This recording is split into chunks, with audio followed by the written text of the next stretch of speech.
Hi everybody, this is Jessica Schab, and we just wanted to talk a little bit about our mission, because I get a lot of emails of people asking me, help me find my mission, and you know, I cannot respond to everybody, so I'm trying to think of more easier ways to deal with this, so I thought that I would just, with the questions that I'm getting the most, the most repetitive questions, I thought I would just make a video and do it that way, and answer the question that way.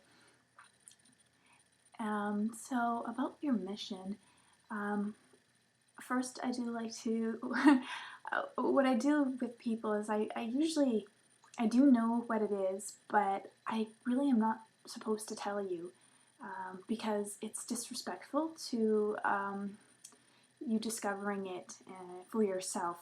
It's not my place to tell you who you are and what you should be doing. I learned that as well when I was younger, and or when I first started connecting with my guides, and I got all excited and I said, okay, well tell me what my mission is. And they said, what do you want it to be? And I said, no, that's not how it's supposed to work. You are supposed to tell me. And they said, oh, okay, sorry, okay, well, you're supposed to be a firefighter. And I said, hey, no, that's not right.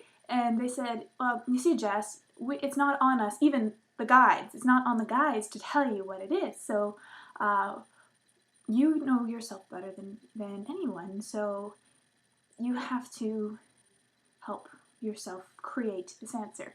A lot of people are looking for a place to fit in, and I remember looking for a place to fit in where it would just work for me, but that never happened. So I decided to create my own place. I even decided, rather than waiting for people to tell me what my message is, or rather seeing mystics or psychics to tell me who I am and what I need to do, I decided to take that on my own and create it. And some of the ways to help you get a better idea is, well, tricking people into the answer, by the way, and the tools.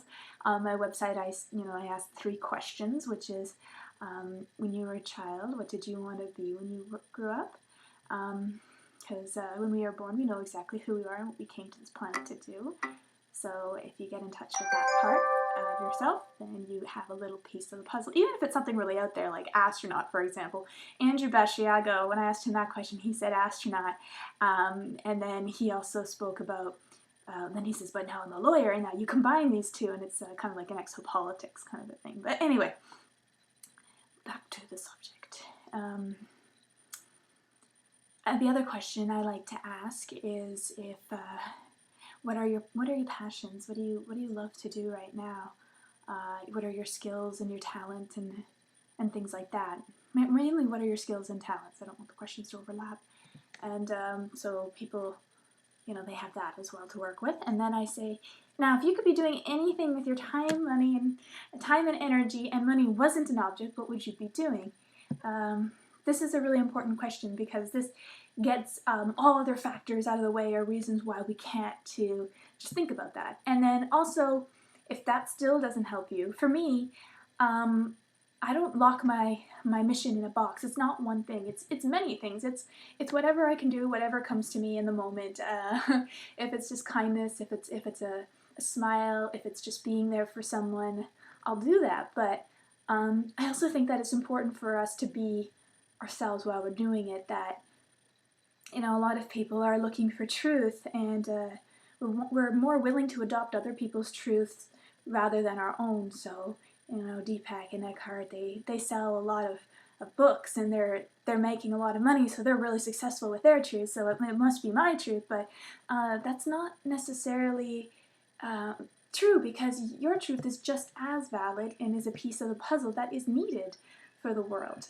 You have to bring your unique self to the table and what you can offer. I've always felt very frustrated when I was learning about this stuff. I felt there was, what can I do to help? I just want to help some way. And I just, I learned that people need others to listen to. Have them listen to. Why can't I say it right? You know what I mean anyway. And just a lot of people have things that they don't ever get to share with anybody, and that's what's really beautiful about my emails, that people share with me things that they've never shared with anybody, and I like that I can be there for them so that we can get it out and without any judgment and things like that.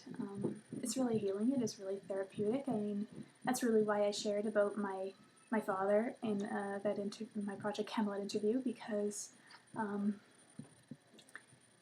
even someone like when Oprah shared about her being sexually molested when it was very taboo, a lot of people were able to come forward and talk about that as well, and then it started a healing process, which is really important for us not to hide these things. So to constantly be able to look at yourself, you do soul archaeology within your life, and soul archaeology is pretty self-explanatory, but it's really just being really honest with yourself and willing to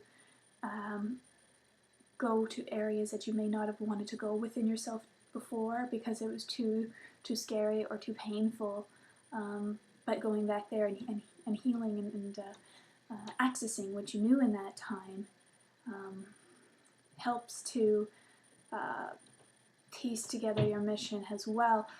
One of the other things I found for myself was that I kept thinking you guys know that I've had various different jobs, really exciting jobs in the film industry and animation and cruise ships and a little bit of private investigation, and that was basically just, anyway, I always thought every single job that I did that this was a job I was supposed to do, and so when it didn't work out I felt like a failure. But then I realized that this was, looking back, I see that what I'm doing now, it really had prepared me. Every single job had prepared me for what I'm doing now. The cruise ship helping me to speak in public, animation, my message comes a lot from cartoon. The film industry, a lot of people can see my message in that as well. So it's really incredible how it works if you just trust the process. I know a lot of people are upset because they think they know what they want to do one moment, and then the next they're changing. Every single day it's something different and they're getting frustrated, and I know what that's like. I've been there, and I want to say that it's all right.